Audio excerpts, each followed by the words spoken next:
Israel is one of the most racist countries in the world. While you'll never hear anyone in the mainstream media say this, this is actually one of the most important things you need to understand if you want to know what's happening right now.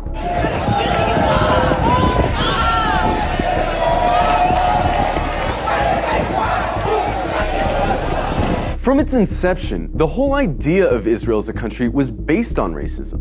Israel was conceived as a Jewish state, and while there's nothing wrong in principle with Jews having a homeland, the problem is that they insisted that that homeland had to be in Palestine, which already belonged to someone, the Palestinians. The slogan of Israel's founders was a land for a people without a land. But deep down, they all knew that the only way to have a Jewish majority in Palestine, an Arab country, was to expel the Arabs. One of the founders of Israel, Yosef Weitz, wrote, "There's no room in the country for both peoples. There's no way but to transfer the Arabs from here to neighboring countries." Israel was quite literally founded by expelling and massacring hundreds of thousands of Arabs in a years-long process called the Nakba. And when you found a country based on racial exclusion, you're gonna get a culture that fosters and celebrates racial exclusion. Because countries that commit terrible atrocities rarely acknowledge committing those atrocities. And the presence of Palestinians who remained in Palestine became a constant reminder, not only of the violence that founded Israel, but of the constantly looming threat that they might come back and try to reclaim their land. Every day you can find videos coming out of Israel showing Israelis calling for all Arabs to die,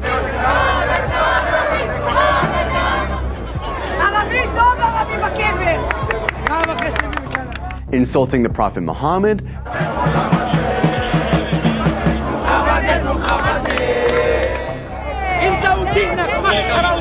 desecrating mosques, spitting on Christians, mocking and celebrating the murder of Palestinians, committing violent hate crimes against Palestinians, watching Gaza get carpet bombed from a cliffside for entertainment. But don't just go off these anecdotes.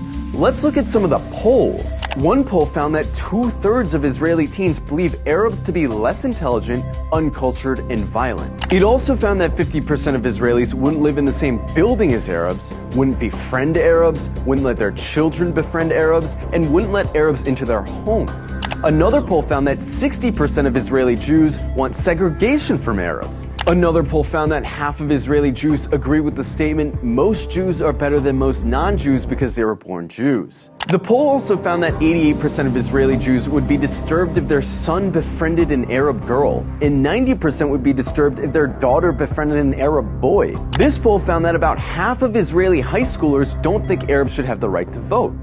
Another poll showed that almost half of Israeli Jews don't want Arabs teaching their kids. Not only are these views widely held in Israeli society, they're also represented in government, which codifies these sentiments into law. For example, Israel has a law that says if an Israeli marries a Palestinian, or someone from several other regional Arab states, that person isn't allowed to move in with said Israeli.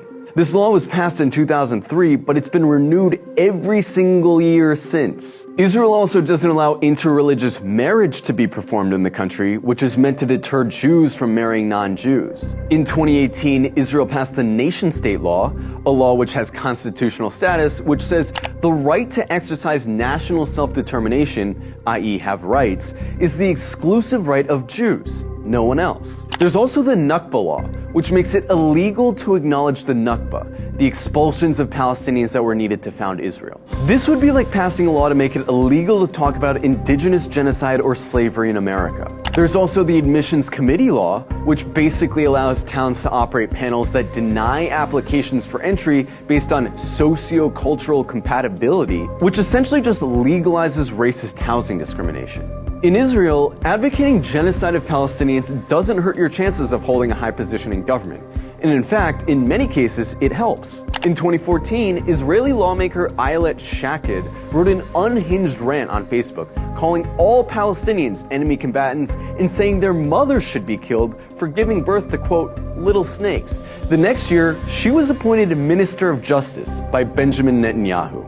Itamar Ben-Gvir, a lifelong admirer of Meir Kahane, an Arab exterminationist, a man who praised a Jewish settler who killed a Palestinian for throwing a rock at him, a man who was famously acquitted after being criminally charged for chanting death to Arabs, is Israel's current Minister of National Security. He's not some fringe figure either. He's one of the most popular politicians in Israel right now. In the last few days, Israel's been working hard to cast itself as the victim of hatred, the victim of terrorism, the victim of anti-Semitism, that they have no choice but to lay siege to Gaza. But underneath this carefully concocted victim complex is a racist, Jewish supremacist state that's been trying to finish the job that the Nakba started for decades. And really, this shouldn't come as a surprise to anyone. After all, they're literally cutting off water and electricity to a city of 2 million people right now. Their generals talk openly about flattening Gaza and killing the animals, meaning Palestinians. It's obvious their goal is genocide.